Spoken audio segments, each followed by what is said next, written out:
कृष्ण गोविंद हरे मुरारी, हे नाथ नारायण वासुदेव, श्री कृष्ण गोविंद हरे मुरारी, हे नाथ नारायण वासुदेव, हे नाथ नारायण वासुदेव, हे नाथ नारायण वासुदेव, हे नाथ नारायण वासुदेव, हे नाथ नारायण वासुदेव, श्री कृष्ण गोविंद हरे मुरारी, हे नाथ नारायण वासुदेव, हरे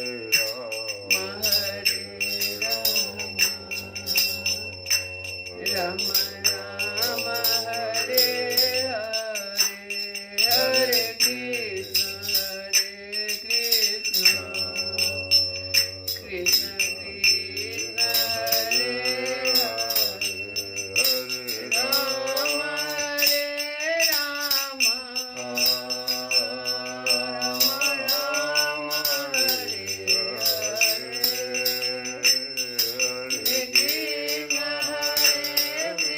कृष्ण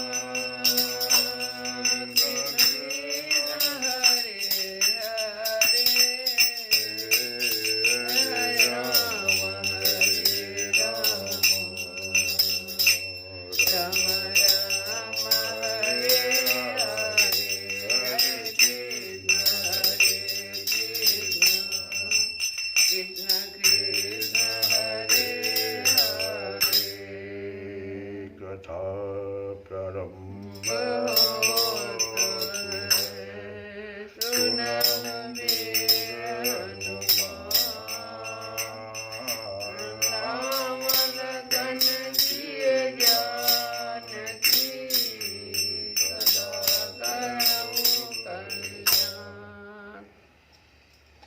हम लोग जो कर्तव्य कर्म से संबंधित और कर्मों में जो सावधानी बरतना चाहिए उसको उदाहरण के साथ समझ रहे हैं। तो सक्ता कर्मणि अविद्वांस है,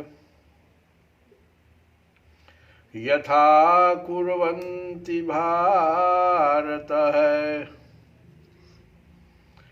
कुर्यात् विद्वान् तथा सक्तः चिकीर्षु लोक संग्रहम्। भगवान लोक संग्रह की दृष्टि से ज्ञानी को कर्म करने के लिए प्रेरणा करते हैं। तो कहते हैं कि सक्ता कर्मणि अविद्वांस यथा कुर्वन्ति भारत। हे भारत, कर्म में आसक्त हुए अज्ञानी जन जिस प्रकार कर्म करते हैं, अज्ञानी जन कर्म कैसे करते हैं?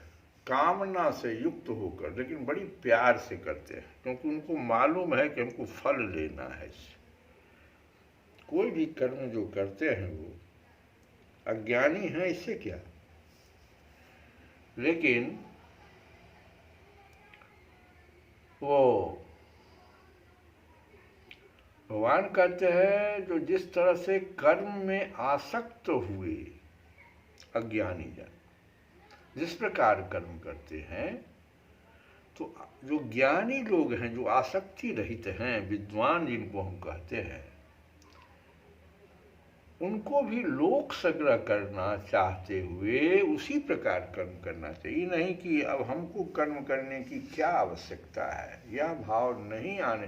समाज में यह भाव ज्ञानी लोग अपने कर्म के द्वारा नहीं डाले, सब लोग सावधानी पूर्वक कर्तव्य कर्म को लोक संग्रह के हित में करें।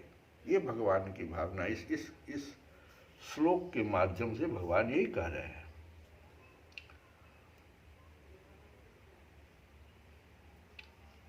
अविद्वांसः जो लोग हैं तो शास्त्रों में, शास्त्र विहित कर्मों में और उनके फल में श्रद्धा, प्रेम और आसक्ति रखने वाले तथा शास्त्र विहित कर्मों का विधि पूर्वक अपने अपने अधिकार के अनुसार अनुष्ठान करने वाले जो सकाम कर्मठ मनुष्यों का जो वाचक है, इनमें वो ये सब लोग अविद्वांस कहलाते हैं, क्योंकि सकाम कर्म कर रहे हैं। हालांकि वो करते हैं शास्त्र में जो लिखा हुआ है कर्म के बारे में, उसके फल में भी श्रद्धा रखते हैं, प्रेम रखते हैं, आसक्ति भी रखते हैं और विधि पूर्वक भी अपने अपने अधिकार के अनुसार अनुष्ठान करते हैं। लेकिन चूंकि सकाम कर्मठ हैं, इसीलिए इनको अविद्वांस भगवान ने कहा। कामना जो रखे हुए हैं, इनमें कर्म विषयक आसक्ति रहने के कारण ये न तो कल्याण के साधक शुद्ध सात्विक कर्मयोगी पुरुषों की श्रेणी में आ सकते हैं और न श्रद्धा पूर्वक शास्त्र विहित कर्मों का आचरण करने वाले होने के कारण आसुरी, राक्षसी और मोहनी प्रकृति वाले पापाचारी तामसी ही माने जा सकते हैं। क्योंकि इनको कर्म करने में जो श्रद्धा है और विधि पूर्वक जो कर्म कर रहे हैं, हालांकि अविद्वांस हैं, लेकिन इसके बावजूद भी चूंकि कर्म के फल को ये लेना चाहते हैं, ये आसक्ति है, इसीलिए ये कर्म को श्रद्धा पूर्वक शास्त्र विहित ढंग से करते हैं। इसीलिए राक्षसी वृत्ति भी नहीं कही जा सकती है, आसुरी वृत्ति भी इसको नहीं कही जा सकती है। लेकिन सात्विक कर्मयोगी के श्रेणी में भी इनको नहीं रखा जा सकता, क्योंकि सात्विक जो कर्मयोगी है वो फल में आसक्ति नहीं रखते हैं और दूसरे की भलाई के लिए कर्म करते हैं। वो तो हमेशा ये सोचते हैं कि संसार से दिया गया शरीर, मन, बुद्धि, चित्त, अहंकार, जितना भी चीज हमको प्राप्त है उसको संसार के कार्य में ही लगा देना है। कल उदाहरण के रूप में जैसे किसी को कोई रुपया रखने के लिए दे दे और फिर उस व्यक्ति ने उस रुपये को लौटा दिया, तो इसमें इतना ही उसको लाभ हुआ कि वो ऋण मुक्त हो गया। इस संसार में जो ज्ञानी लोग आते हैं तो ऋण मुक्त होना चाहते हैं। वो कबीरदास का वो भजन जो है, जस की तस धर दीनी चदरिया, ये भाव रहता है उनका, जो सात्विक कर्मयोगी है। जैसा भगवान आपने दिया था, हमने कर्तव्य कर्म तो किया, लेकिन हम दाग नहीं लगने दिए कहीं पर भी। और आसुरी राक्षसी भी ये लोग नहीं हैं, अविद्वांस होने के बावजूद भी, क्योंकि श्रद्धापूर्वक शास्त्र विहित कर्मों का आचरण करते हैं। अतएव इन लोगों को उन सत्व गुण मिश्रित राजस श्रेणी में रखा जाता है। सत्व गुण हुआ तो श्रद्धापूर्वक किए, शास्त्र विहित किए, लेकिन राजस इसलिए कहा गया क्योंकि ये लाभ भी लेना चाहते हैं, उस कर्म से आसक्ति है उसमें। तो इनको सत्व गुण मिश्रित राजस स्वभाव वाले मनुष्यों की श्रेणी में ही समझना चाहिए। लेकिन भगवान ने दूसरे अध्याय में ऐसे व्यक्ति को अविपश्चितः भी कहा है। अविपश्चितः माने विवेकहीन व्यक्ति, ऐसे को, जो कि आपने जो मनुष्य का जो शरीर धारण किया तो उससे जो हमको लाभ लेना था वो हम नहीं ले पाए इस जन्म में। हम फिर जो है कर्म के फल में आसक्त होकर फंस गए। इसीलिए ऐसे मनुष्यों को भगवान ने अविपश्चितः भी कहा है, और 7वें अध्याय में तो उसको अल्पमेध साम भी कहा है, अल्प कर्म वाला। क्यों? अल्प बुद्धि वाला, अल्प मेध साम, अल्प बुद्धि वाला। क्यों? वहां पे भगवान ने कहा है कि जैसे कोई व्यक्ति किन्हीं देवता को इसलिए पूजा शास्त्र भी तो और सावधानी पूर्वक उनकी पूजा करता है, जो विधि विधान है उसके अनुसार, लेकिन उसका एक थोड़ा सा वहां पर आसक्ति है कि ये देवता फलाना चीज हमको दे देंगे, और उसको प्राप्त भी हो जाता है। लेकिन ऐसे मनुष्यों को भगवान ने अल्पमेध साम, अल्प बुद्धि वाला बताया, और उसका कारण ये हो गया कि ये लोग सत्व गुण मिश्रित राजस स्वभाव वाले मनुष्य कहलाते हैं, और इनको अन्य देवता भक्त भी कहा जाता है। तो भगवान कहते हैं कि यथा तथा, इसमें है सक्ताः कर्मणि अविद्वांसः यथा कुर्वन्ति भारतः कुर्यात् विद्वान तथा असक्तः। यथा और तथा दो शब्द आया है, दो पद यहाँ पर जो आया है, इसमें भगवान का क्या भाव है कि स्वाभाविक स्नेह, आसक्ति और भविष्य में उससे सुख मिलने की आशा होने के कारण यथा और तथा। जैसे उदाहरण में एक माता का उदाहरण दिया गया है कि माता अपने पुत्र का जिस प्रकार सच्ची हार्दिक लगन और उत्साह और तत्परता के साथ लालन पालन करती है, यथा, तो तथा उसमें क्या है कि उसका क्या है, उसमें थोड़ा सा उसका माता का ये भाव रहता है कि उस प्रकार दूसरा कोई नहीं कर सकता। ये बात सही है, लेकिन इस तरह इसी तरह जिस मनुष्य की कर्मों में और उससे प्राप्त होने वाले भोगों में स्वाभाविक आसक्ति होती है, स्वाभाविक स्नेह, आसक्ति और भविष्य में उससे सुख मिलने की आशा, ये माता का जो हो जाता है, भविष्य में सुख मिलने की आशा, इसीलिए स्वाभाविक स्नेह आसक्ति हो जाती है। तो ये जो हुआ, ये भोगों में स्वाभाविक आसक्ति यहाँ पर हो गया, और उनका विधान करने वाले शास्त्रों में जिसका विश्वास होता है, वह जिस प्रकार सच्ची लगन से श्रद्धा और विधि पूर्वक शास्त्रविध कर्मों को सांगोपांग करता है, उस प्रकार जिनकी शास्त्रों में श्रद्धा और शास्त्रविध कर्मों में प्रवृत्ति नहीं है, वे मनुष्य नहीं कर सकते। अतएव यहाँ यथा और तथा का प्रयोग करके भगवान यह भाव दिखलाते हैं कि अहंता, ममता, आसक्ति और कामना का सर्वथा अभाव होने पर भी ज्ञानी महात्माओं को केवल लोक संग्रह के लिए कर्मासक्त मनुष्यों की भांति ही शास्त्रवेद कर्मों का विधि पूर्वक सांगोपांग अनुष्ठान करना चाहिए। जैसे माँ अगर न करे उस प्रकार से बच्चे का लालन पालन, तो एक दूसरे तरह का भाव चला जाएगा संसार में, तो सारा बच्चा ऐसे छूट जाएगा, वो बच नहीं पाएगा। इसीलिए कहते हैं भगवान कि जो ज्ञानी पुरुष हैं, ज्ञानी महात्मा हैं, उनको लोक संग्रह के लिए, यही लोक संग्रह हुआ कि हम जो ये शिष्ट चक्र चला रहे हैं उसका पालन होते रहना चाहिए। आप काम करना नहीं छोड़ दीजिए, लोक संग्रह के लिए कर्मासक्त मनुष्यों की बात, जैसे ऊपर हमारी माता जैसे हमारे अपने बच्चे का पालन पोषण करती, कर्मासक्त मनुष्य का लाया हो, वैसे आप भी शास्त्रविध कर्मों का विधि पूर्वक सांगोपांग अनुष्ठान करते रहिए। अब अगला श्लोक में भगवान कहते हैं कि न बुद्धि भेदम जनयेत अज्ञानाम कर्म संगिनाम जोषयेत सर्वकर्माणि विद्वान युक्त समाचरण।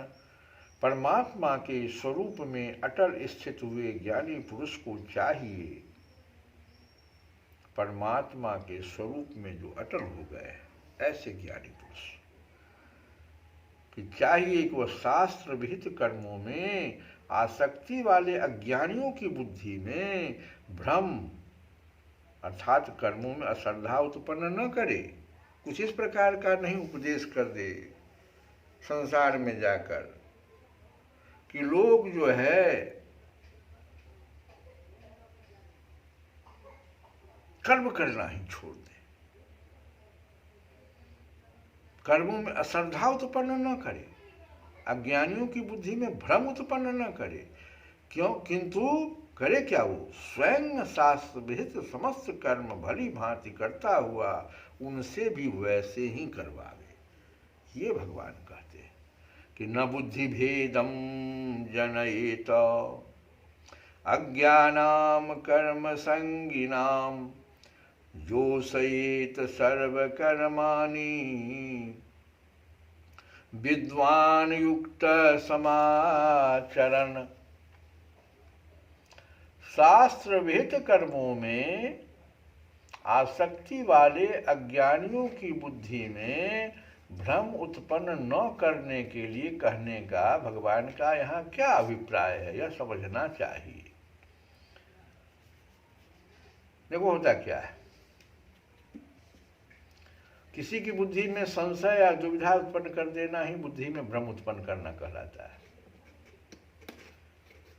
अब कर्मासक्त मनुष्यों की जो उन कर्मों में कर्म विधायक शास्त्रों में और अदृष्ट भोगों में आस्तिक बुद्धि है, उस बुद्धि को विचलित करके उनके मन में कर्मों के और शास्त्रों के प्रति अश्रद्धा उत्पन्न कर देना ही उनकी बुद्धि में भ्रम उत्पन्न करना है। अर्जुन का उदाहरण यहाँ बहुत अच्छा है। भगवान से सारथी के रूप में कार्य करने के लिए कहा, भगवान सारथी के रूप में ठीक युद्ध भूमि में चले आए।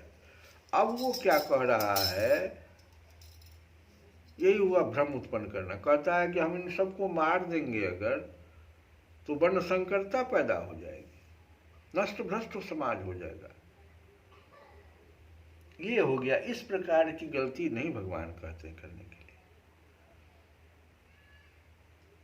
क्योंकि आपका आचरण अन्य लोग करने लग जाएंगे। अतः यहाँ भगवान ज्ञानी को कर्मासक्त अज्ञानियों की बुद्धि में भ्रम उत्पन्न न करने के लिए कहकर यह भाव दिखलाते हैं कि उन मनुष्यों को निष्काम कर्म का और तत्व ज्ञान का उपदेश देते समय, अगर अज्ञानी पुरुष सब आपके पास कथा में बैठे हैं तो उनको अगर आप निष्काम कर्म का और तत्व ज्ञान का उपदेश दे रहे हैं तो उस समय में ज्ञानी को इस बात का पूरा ख्याल रखना चाहिए, उसके किसी आचार व्यवहार उपदेश से उनके अंतःकरण में कर्तव्य कर्मों के या शास्त्र आदि के प्रति किसी प्रकार की अश्रद्धा या संशय उत्पन्न न हो जाए, क्योंकि ऐसा हो जाने से वे जो कुछ शास्त्र विहित कर्मों का श्रद्धापूर्वक सकाम भाव से अनुष्ठान कर रहे हैं उसका भी ज्ञान के या निष्काम भाव के नाम पर परित्याग कर देंगे। इस कारण उन्नति के बदले उनका वर्तमान स्थिति से भी पतन हो जाएगा। अतएव भगवान के कहने का यहाँ यह भाव नहीं है कि अज्ञानियों को तत्व ज्ञान का उपदेश नहीं देना चाहिए या निष्काम भाव का तत्व नहीं समझाना चाहिए। उनका तो यहाँ यही कहना है कि अज्ञानियों के मन में न तो ऐसा भाव उत्पन्न होने देना चाहिए कि तत्व ज्ञान की प्राप्ति के लिए या तत्व ज्ञान प्राप्त होने के बाद कर्म अनावश्यक है, ये नहीं भाव होना चाहिए। और न यही भाव पैदा होने देना चाहिए कि फल की इच्छा न हो तो कर्म करने की जरूरत ही क्या है, और न इसी भ्रम में रहने देना चाहिए कि फलासक्ति पूर्वक सकाम भाव से कर्म करके स्वर्ग प्राप्त कर लेना ही बड़े से बड़ा पुरुषार्थ है, इससे बढ़कर मनुष्य का और कोई कर्तव्य ही नहीं है। यह भी भाव नहीं पैदा होना चाहिए, बल्कि अपने आचरण तथा उपदेशों द्वारा उनके अंतःकरण से आसक्ति और कामना के भावों को हटाते हुए करना सिर्फ यही है कि आसक्ति और कामना के भावों को जितना आप कम कर सके, लेकिन उनको पूर्ववत श्रद्धापूर्वक कर्म करने में लगाए रखना चाहिए। ये भगवान इस बात को इन 2 श्लोकों के द्वारा मोहवश, देखो किसी भी ये जो है कहना कोई आवश्यकता नहीं कि कर्मों का दर्जा नीचा है ऊंचा है, ये सब बात नहीं। मोहवश भीत कर्मों का त्याग करके आलस्य और प्रमाद के बस हो जाते हैं, ये सब नहीं, ऐसा नहीं होना चाहिए।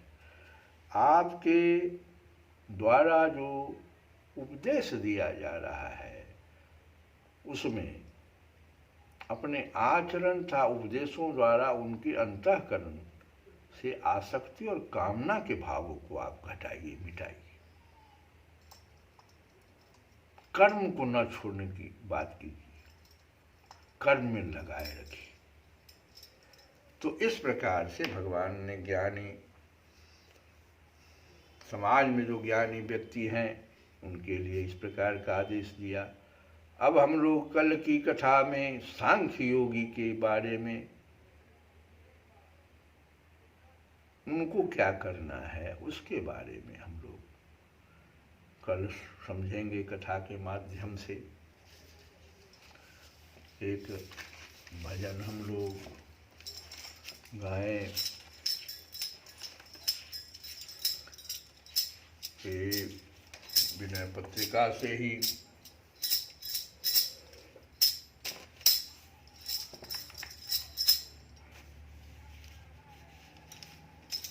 केशव कारण कौन गोसाई, केशव कारण कौन गोसाई, केशव कारण कौन गोसाई, केशव कारण कौन गोसाई। ये अपराध साध जानि मोहि, तजो अज्ञ की नाई, केशव कारण कौन गोसाई, केशव कारण कौन गोसाई। परम पुनीत संत कोमल चित, परम पुनीत संत कोमल चित, तिनहि तुमहि बनि आए। तो कत विप्र व्याध गण कही, तो कत विप्र व्याध गण कही, तारहु कछु रहि सगाए। काल कर्म गति अगति जीव की, सब हरि हाथ तुम्हारे। सोई कछु करहु हरहु ममता, प्रभु फिरहु न तुम्हि बिसारे। केशव कारण कौन गोसाई, केशव कारण कौन गोसाई। हे केशव, हे स्वामी, ऐसा क्या कारण है, अपराध है, जिस अपराध से आपने मुझे दुष्ट समझकर एक अनजान की तरह छोड़ दिया। यदि आप मुझे तो दुष्ट समझते हैं और जिनके आचरण बड़े ही पवित्र हैं, जो कोमल हृदय संत हैं, उन्हीं को अपनाते हैं, तो फिर अजामिल, वाल्मीकि और गणिका का उद्धार क्यों किया था? क्या उनसे आपकी कोई खास रिश्तेदारी थी?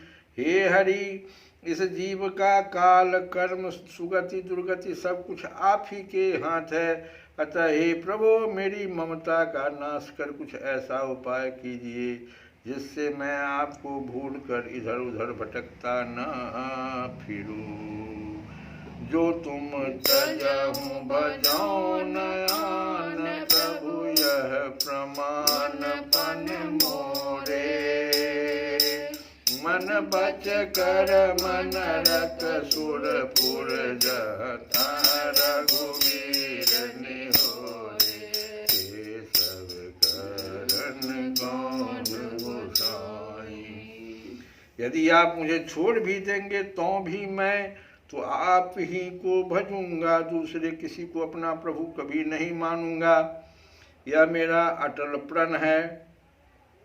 आप नरक या स्वर्ग में जहाँ कहीं भी भेजेंगे वहीं हे रघुनाथ जी मन वचन और कर्म से मैं आप ही की विनय करता रहूँगा। मन बच कर मन रख सुरपुर जहाँ रघुवीर निहोरे, मन बच कर मन रख सुरपुर जहाँ रघुवीर निहोरे। यद्यपि नाथ उचित न हो यस प्रभु सो करो ढिठाई, तुलसीदास सीरत निस दिन देखत तुम्हारे लिखाई, के सब कारण कौन गोसाई, के सब कारण कौन गोसाई। कहते हैं कि हे नाथ, यद्यपि यह उचित नहीं है कि मैं प्रभु के साथ ऐसी ढिठाई करूं, परंतु रात दिन आपकी निष्ठुरता देखकर यह तुलसीदास बड़ा दुखी हो रहा है। इसी से बाध्य होकर ऐसा कहना पड़ा कि के सब करन कौन गोसाई, जही अपराध असाध जान मोहि, जही अपराध